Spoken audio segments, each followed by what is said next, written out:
Feels like the world today doesn't seem to understand the profound sense of what a human being is like. I feel that in this stage, there's a genocide going on here, a dehumanization of certain human beings. It feels that we are coming to some kind of repeated cyclic process where criminals, the human beings, are broken and society doesn't help them. I see the truth that the average societal member, right? You've got the people who are working. You've got the people who are born into poverty. You've got the people who are disabled, dysfunctional. And you look at the outcomes of what happens to these people, and society just shoves them down a rabbit hole where they can't escape. And when one of them turns into a criminal, they celebrate it and they say, see, he's the bad guy. He's the bad guy. He's always going to be the bad guy. I've had family. I've had people who become cruel to others, especially towards me. And it's strange in life how they succeed. Those are the criminals. The bullies are the criminals. And yet we see them succeed in positions of authority. And of course we know that, it would be like, people complain about the American government, how Epstein is so powerful, But the fact is, nobody understands how these individuals come to be. They aren't born evil, they're born the way they are. Even if they're born so-called evil, they're just the way they are. And we look at, actually the truth is this. We are in a society which glorifies violence against those who become violent, but yet we perpetrate violence amongst them. Violence of the mind, of the body, mental, spiritual poverty. Especially in capitalistic societies like the West, you tend to have this kind of issue with people that fall into a slave mentality, especially with religion. That the oppressing class tries to indoctrinate the classes that are oppressed, and the oppressed agrees with the oppressors. This is fact. When we look at today, right, I live in New Zealand. And currently we have had a lot of troubling times. We have a lot of people who hate and give hate in return, even though they're morally, it seems to be like, they're morally benevolent and stuff. They're actually hateful. They're hateful people. And the people who are like, don't let jealous people because they haters, don't let them get you on the envy. But they themselves are just as negative and jealous. Recently, there was a lot of commentators, right? I spoke about this ages ago. You go on YouTube, right? And it's like, I didn't want to talk to this lady. She became so hateful against me. You don't realize that humans need companionship. Of course they're gonna hate you because, it feels like you are disrespecting them. You hate them because you don't talk to them. You feel negative. You don't say anything. By default, they don't owe you anything, that you don't owe them anything. That kind of mentality drives cruelty. Cruelty begets cruelty. It's simple as that. We live in a society is like that. At the moment, this is a very sinister social manipulative engineering scheme that the Nazis used which was to dehumanize their enemies, which was to paint the other side as the evildoer. If you paint an enemy like a criminal, or you paint a human being like a criminal, your moral compass, your understanding of what made him to be a human being, slowly dissolves. Like in Nazi Germany, the Nazis, dehumanized their enemy. The Allies dehumanized the enemy. The Japanese and the Chinese dehumanized each other. They thought that they were evil criminals, that they were all Chinese pedophiles, or all Chinese, or all communists and all that, or all, you would basically dehumanize the enemy, even if he was like a father of five. Recently there was an incident in Sylvia Park, right, that this person took an air rifle, went into a shopping mall, and got shot by the cops. I'm not too sure whether he tried to shoot somebody. I don't know what happened, why he tried to shoot a bystander. Maybe that bystander was premeditated assault.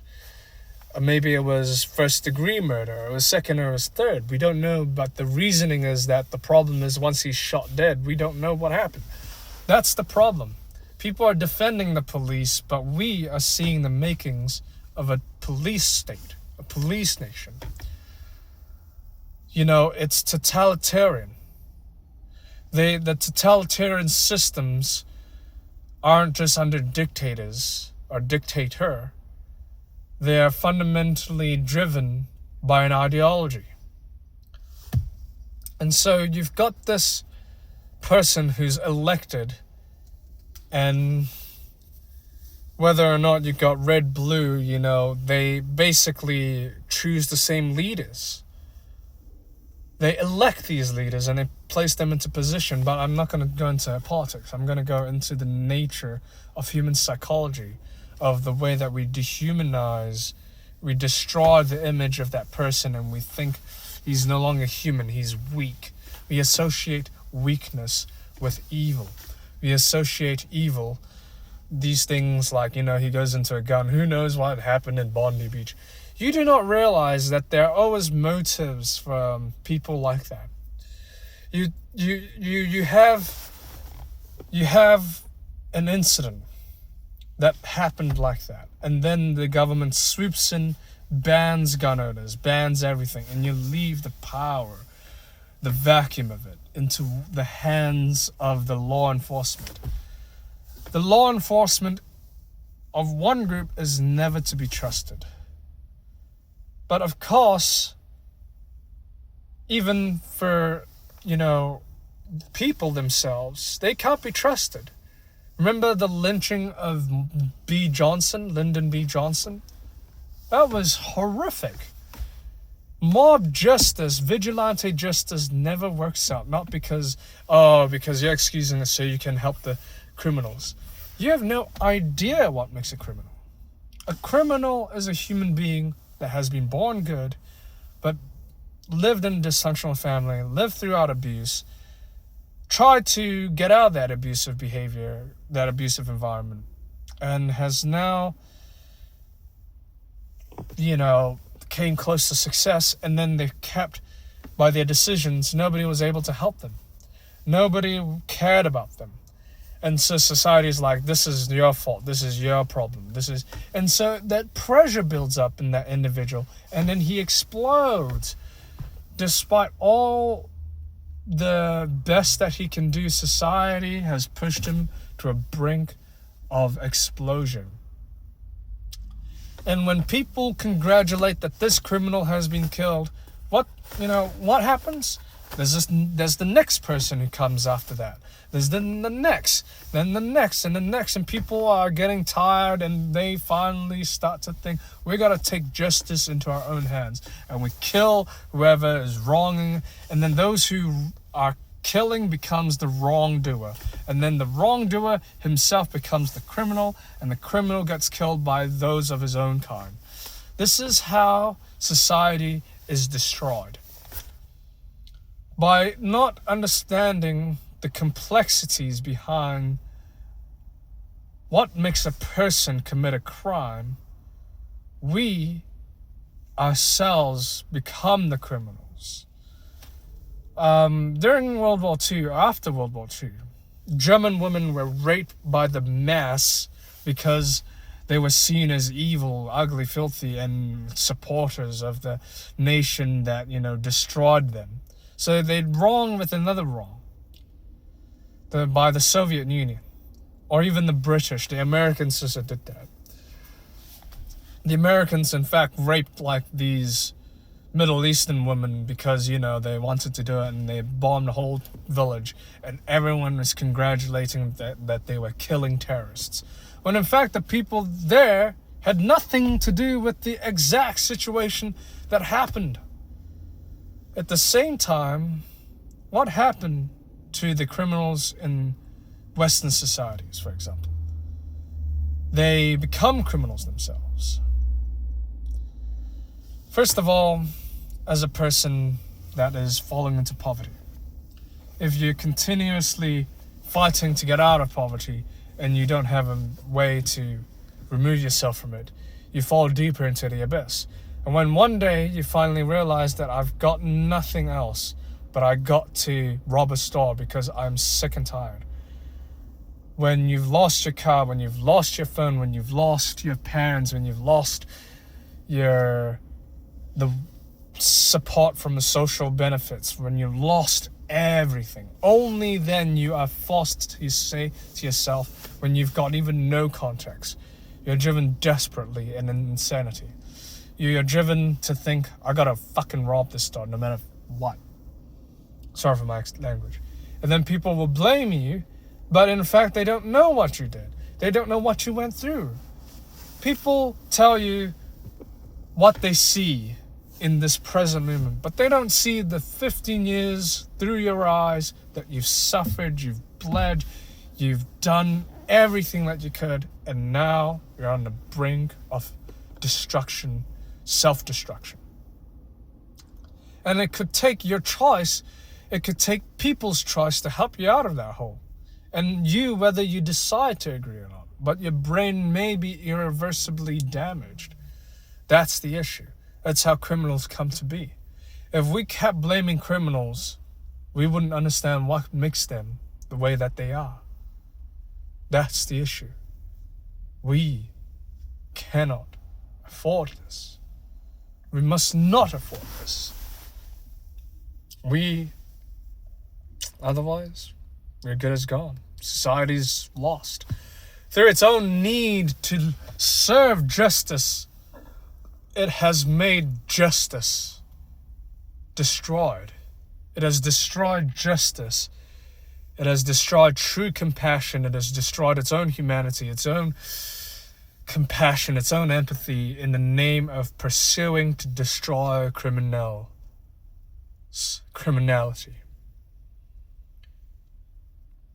You do not understand what would happen if we continue on this way. If we continue to not give empathy to these people, or sympathy, or not understand why they do the things that they do, you yourself are continuing the criminal system.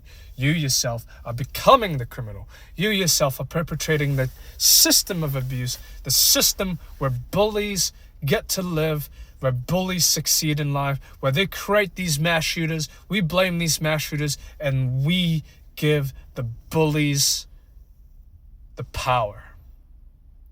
And honestly, we are the most evil society that that humanity's ever conceived, because we allow these people to bully and destroy others.